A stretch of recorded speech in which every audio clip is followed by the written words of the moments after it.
Je gâche mon temps, je n'arrive pas à me concentrer, je n'ai rien accompli aujourd'hui. Vous arrive-t-il à vous aussi de vous poser ce genre de questions en permanence tous les jours? J'ai lu un livre vraiment intriguant qui permet de décoincer notre performance.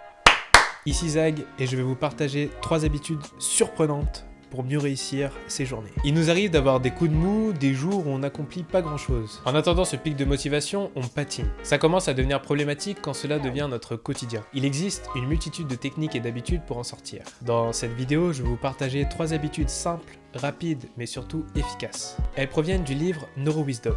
NeuroWisdom, The New Brain Science of Money, Happiness and Success, est un livre issu d'un cours créé pour les professionnels par Mark Waldman et Chris Manning.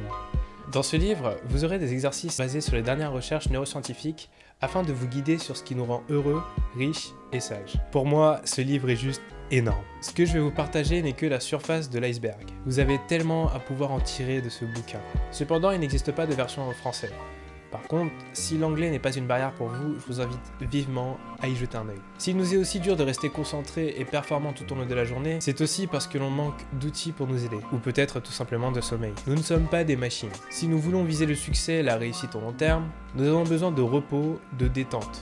En fait, d'un équilibre. Prenons cette citation de Bruce Lee. « Je ne crains pas l'homme qui a pratiqué 10 000 coups une fois, mais je crains l'homme qui a pratiqué un coup 10 000 fois. » Il n'existe pas d'overnight success, succès instantané. Le succès n'est jamais quelque chose que l'on vise au court terme. Il faut une stratégie qui permet un certain équilibre et non des phases intensives. Grâce à ce livre, j'ai 3 habitudes simples, rapides, mais surtout efficaces pour vous permettre de mieux accomplir ce que vous entreprenez dans vos journées. Alors, allons-y!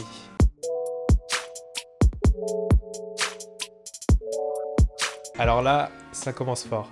Je suis sûr que vous n'aurez jamais pensé à ce genre de choses. Bâiller n'est pas qu'un indicateur de fatigue. Bâiller est plus important que vous ne pouvez l'imaginer. D'après NeuroWisdom, le bâillement élimine la confusion que l'on rencontre après un réveil et augmente le flux sanguin cérébral, ce qui du coup améliore votre efficacité mentale et vous rend plus alerte. En fait, bâiller semble être le moyen le plus rapide de réduire le stress mental et l'anxiété. Bâiller partage le même effet que de prendre une tasse de café. Et de plus, cela régule l'horloge dans votre cerveau et vous aide à mieux dormir la nuit. Je peux continuer à vous partager les bienfaits du bâillement, mais je vais plutôt vous plaquer la liste qui est disponible dans NeuroWisdom. Si ça vous intéresse, vous pouvez mettre pause, comme ça vous prendrez le temps de bien tout lire.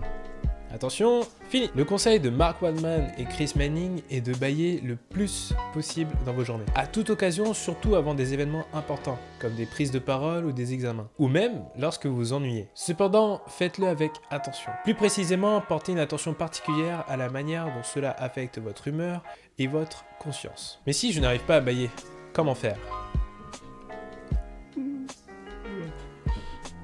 Bâiller est très contagieux. Lire le mot, l'entendre ou même voir quelqu'un bâiller vous permet de l'induire. Vous pouvez simuler le bâillement en ouvrant votre bouche et en exhaltant.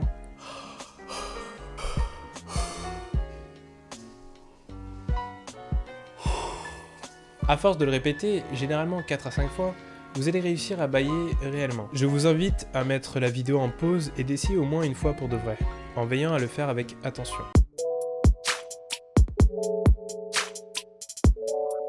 Respirez. On respire sans même s'en rendre compte. Maintenant que je viens d'aborder ce sujet, il est fort probable que vous faites plus attention à votre respiration. Mais il suffirait que de quelques secondes pour que vous l'oubliez. Parce que sinon, vous aurez du mal à suivre ce que je suis en train de vous dire. Avoir conscience de sa respiration est quelque chose que l'on ne fait quasiment jamais. La deuxième habitude de NeuroWisdom est de respirer. Mais pas que. Respirer avec pleine conscience. La pleine conscience est une forme de méditation. D'après Wikipédia, la pleine conscience est une expression désignant une attitude d'attention, de présence et de conscience vigilante qui peut être interne, sensations, pensées, émotions, actions, motivations, etc. ou externe, au monde environnant, bruit, objets, événements, etc. Ici, on ne s'intéressera qu'à l'aspect interne, à ce qui se passe en nous.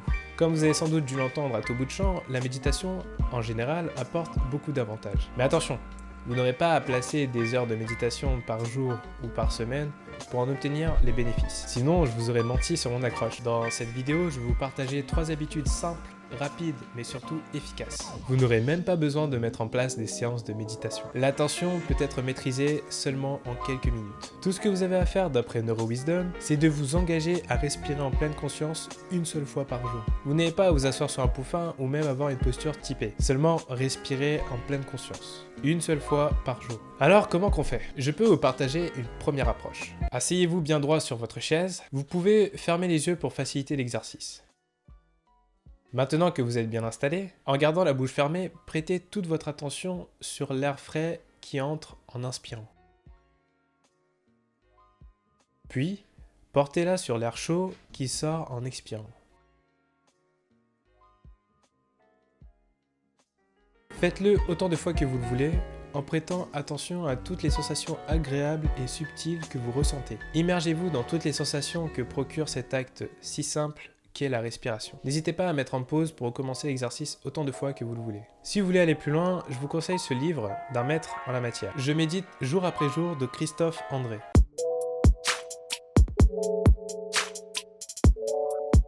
Le meilleur pour la fin. Ce n'est pas une blague. C'est une habitude très importante. Peu importe ce que vous faites dans la vie, que vous soyez étudiant ou professionnel, que ce soit dans une filière artistique, scientifique ou autre, vous avez besoin de votre créativité. Rêvasser est une habitude fortement conseillée pour le bien de votre imagination, de votre créativité. Pour être plus direct et plus concret sur son importance, cela vous permet d'améliorer votre capacité à résoudre des problèmes. Parce que cela permet à votre cerveau d'imaginer de nouvelles manières pour améliorer vos futurs bénéfices. Si vous mettez de côté 1 à 2 minutes toutes les heures à rêvasser avec attention, vous allez apprendre plus rapidement, vous aurez de meilleurs résultats aux examens, contrôles, vous résoudrez des problèmes plus efficacement et vos performances générales au travail seront renforcées. De plus, des chercheurs de l'université d'Edinburgh ont découvert que seulement quelques minutes passées à rêvasser après un nouvel apprentissage permet d'améliorer sa mémoire. Pour rêvasser, tout d'abord, il faut vous relaxer. Vous pouvez bâiller pour cela. Une fois détendu, vous avez seulement à laisser votre esprit aller là où il veut. Laissez-le vagabonder et observez avec attention tout ce qu'il vous offre. Rêvasser est assez mal vu. Que ce soit un jeune enfant en plein cours ou même un adulte en plein travail, on le rappelle à l'ordre en l'incitant à ne plus reproduire ce comportement. Pourtant, c'est tout à fait naturel et cela fait partie du process de votre cerveau créatif. Et c'est même essentiel dans le processus d'apprentissage. Il vous est conseillé de rêvasser 1 voire 2 minutes toutes les heures. Mais n'en abusez pas, c'est une arme à double tranchant. Les recherches montrent que trop de rêvasserie impacte la qualité du sommeil et les performances cognitives. Ils n'ont pas complètement tort alors. Pour en tirer quelques bénéfices, il faut voir l'acte de rêvasser comme des pauses entre des moments de concentration intensifs.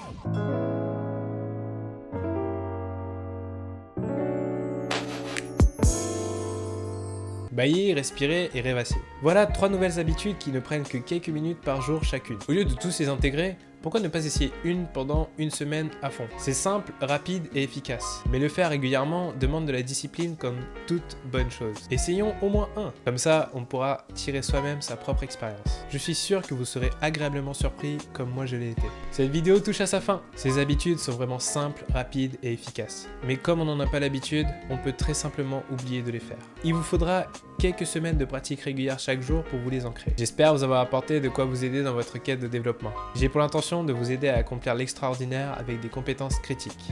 Si vous souhaitez me suivre et voir davantage, n'hésitez pas à vous abonner, à laisser un pouce bleu, à commenter et à partager. Je vous souhaite un bon courage dans tout ce que vous entreprenez et surtout, soyez forts!